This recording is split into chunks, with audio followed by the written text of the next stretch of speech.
Folks, this is Book Talk with Corbin. I'm your host. I am so excited about this podcast because I have two brothers. First of all, I've interviewed them several times in the past. Every time I've interviewed them, every time I put them out, tremendous number of hits, still getting hits. They're friends of the show, two very courageous individuals, very different backgrounds. David Horowitz, his autobiography is Radical Son. Check that out. I love reading it because I myself am a former Marxist and all.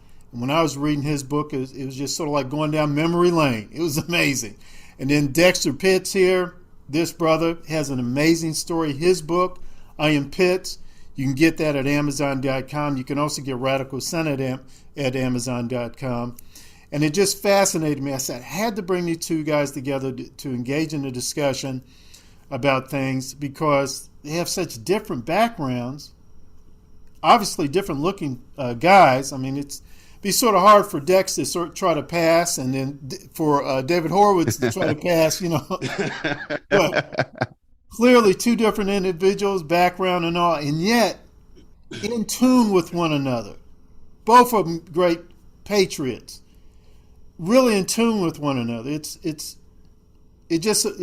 you're going to hear that. You're going to hear that during this interview. Guys, thank you for coming on. Thank you for being here. It's always a pleasure to be on Book Talk with Corbin. I appreciate you. It's a pleasure to be in the presence of Mr. Horowitz, though. I mean, this guy's a powerhouse. All the books he's written and, calling out all the craziness in our world today. Yeah. We need more. We need more like him. I'm telling you, I remember one time, Dex, I was interviewing Mr. Horowitz and about one of his prior book releases, and I said, he said, "Well, I got another one coming out. I just can't stop." I turn on the water faucet, and she's like, "Someone turn it off." He's something. But Mr. Horowitz, let's start off right offhand. Dex is someone who was here in Louisville around the whole Breonna Taylor protest. He's literally in the front line. I mean, I think a couple of protesters actually spat on him, used the N-word and all. But you give us some perspective. What's your perspective on Black Lives Matter? It's a criminal, racist, anti-American organization. Its leadership should be in jail. The subtitle of my book is How a Racial Hoax is Killing America. And the hoax is this idea that there's a war, particularly by police, against Black people. There's no statistic that supports that. There's no systemic racism in police departments. If there were, there would be massive legal suits because, we won the Civil Rights War battle. The Civil Rights Act of 1964 is explicitly designed to outlaw institutional racism and systemic racism. There are legions of Black lawyers, assume with the Democrats that all white people are rapists. Sorry about I have a sounds hungry. menagerie. This is why I write so many books. I just communicate with my dogs. Systemic, if there were, even if you assume, as the left does, that white people are racist by birth, how racist is that? Oh, man. Even if you assume that, there are thousands of Black attorneys. The civil rights battle was won. So there are thousands of Black attorneys, Black DAs, Black attorney general. The chief prosecutor in the death of George Floyd was Keith Ellison, a follower of Louis Farrakhan. He was the attorney general for the state of Minnesota. And they, in 60 Minutes, interviewed him after the trial and said, was there a racial dimension to the death of George Floyd? And he said, no, we couldn't find one. This is a direct quote. We couldn't find one. This cop, whatever his faults, and there are many, was married to a woman of color. And there was no evidence presented at the trial that he had any racial animosity whatsoever. Right. I'm going to stop you there, Mr. Horowitz, and we're going to go to Dex. Dex, you're with the Louisville Metro Police Department. Oh yeah. Obviously here in Louisville, Kentucky. And as I've said many, many times, you're on the front line during these Breonna Taylor protests. Yep. And I want to make this clear. Dexter Pitts is not speaking for the LMPD. He's only speaking for himself. He's only expressing his opinion. But Dex, as a black police officer, do you believe the Louisville Metro Police Department has it out for black folk, that they're say, hey, let's go get us a black guy today, beat him up, or hey, let's go raid Breonna Taylor's house because she's a black woman? I mean, could you give us? We were talking about LMPD in the 60s and 70s. I'll probably be like, you know what? Yeah, it was a bit of a different time back then, but current, not even close. There's no way that's possible. I've worked with these guys for over a decade. I've seen white officers rush to help a black person in need more times than I can count or remember, And if we need any more further clarification on how evil of an organization Black Lives Matter is, just look at the incident we had happen here in Louisville about 2 weeks ago. Craig Greenberg running for mayor in Louisville. He's Jewish. What happens? A former Black Lives Matter activist who disappeared for 2 weeks goes to Craig Greenberg's office and tries to kill this man, fires 5 shots and supposedly misses him. And guess what happened? So we respond to the scene. I wasn't there that day. All my fellow officers go to the scene. They detain Quintez Brown. And look what happened. BLM comes in. The whole Bell Project comes in. And this man is bailed out of jail in less than 72 hours after that incident. This man tried point blank kill a Jewish mayoral candidate, and no one said anything about it. Now, Black Lives Matter raised $100,000 bond for him to get him out of jail the next day. Right. Now, let me make this clear for my listeners. Are assassins. I mean, that just shows it. Who would donate to an assassin except somebody? Exactly.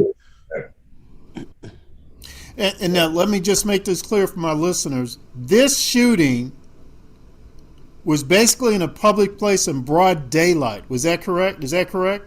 Yeah. It was down on Story Avenue, man, down in the Nulu, or not the Nulu district, but the Meatpacking district. My God. Mm-hmm. Sorry, Butchertown in Louisville. Mm-hmm. Now, Mr. Horowitz, as Dex pointed out, the brother who was almost assassinated, and I guess that's all you can call it, is assassination, because it's not like they were in an argument, then one thing led to another. This guy was political assassination. Yeah, I mean, that's domestic terrorism is what it's called. That's exactly White House, but that's what it is. Do you think there's any possibility there's some anti-Semitism playing here? Totally. I haven't read it, but I saw Miranda Devine, who's the New York Post reporter, and looked up his social media, said he's an anti-Semite. Mm. I haven't been up on his social media, but it stands to reason. Why would he pick Greenberg? I mean, but when you're black in this country at this point in time, what the left has done is it has pushed forward the criminal element in the black. Every community has a criminal element. Criminal element in the black community. It's give them a rationale of social justice for their crimes or reparations. What I have to say about reparations is, sue the government that enslaved the slaves, not the government that freed them. I like that. That's deep. I like that. Now, Dex, just about it's criminal extortion is what it is. The pace was set by Jesse Jackson and Al Sharpton. They would go to corporations. After the death of Martin Luther King, everything went downhill. They would go to corporations and say, put $1 million on the table as a contribution to us, or we're going to boycott you and call you racist. And that's why all these corporations, they're scared of the Black Lives Matter times. It was the Panthers before that. That's unfortunate. Yeah. Now, Dex, about a few seconds ago, you were about to make a comment about BLM and getting this young black guy out of jail, the bond and all. As a police officer, how do you? I mean, I know this is a silly question, but how do you feel about that? I'm going to speak to both of you as a citizen. This guy strikes me as dangerous, and then on top of that, you've had a lot of local leftist professor like Dr. Ricky Jones say, "Oh, this guy he's emotionally hurt and things like that." But it's dangerous to me. But that's the entire problem we have right now in Jefferson County, where it says, so you commit a crime, no matter the crime, you can instantly assure that you're going to be put on HIP, house incarceration, the home incarceration program. You're going to be free. Of course, you're not allowed to leave your house, but who's actually going to listen to that? And that has been the problem in Louisville over the past few years. And that is also the reason we have the skyrocketing crime rate. I mean, Corbin, you've been in Louisville for a while. Did you ever think that you would see 189 bodies in the streets here in Louisville? And not just 189 bodies. About 80% of those are bodies of young black men and women. Yes. It has become a repeated process. And now we're at this place in America where we have black people are a extremely protected class. And so no matter what they do, it's not their fault. It's the fault of, the evil, the evil white man and all this bullcrap that constantly gets put out there repeatedly. And so they are justifying the evil actions of people. Yeah. Mr. Horowitz? I always like that phrase that black people are oppressed because they're marginalized. Black community is the center of national attention. I mean, blacks are 13% of the population. They must be 70 or 80% of for example, the ads on TV from big corporations. Mm-hmm. All in Black History Month and Black Lives Matter. If that was a white organization that went around sowing hatred of cops, burning cities, what do you think would happen? Oh, and they repass. It's just terrible. And I think the worst thing that the left has done is that black people were here before anyone. The Black Americans are kind of the original Americans, if you will, going back to the 17th century. And to turn them, or to attempt to turn the Black community against America, which led the world in freeing the slaves, all the kind of slanders, like there was 400 years of slavery in America. No, there wasn't. America was created in 1787 with the signing of the Constitution. And within a little over a generation, 73 years, at the cost of 360,000 mainly white lives, black lives too, but mainly white lives, slaves were freed. I mean, Black Americans can be proud of this country. Of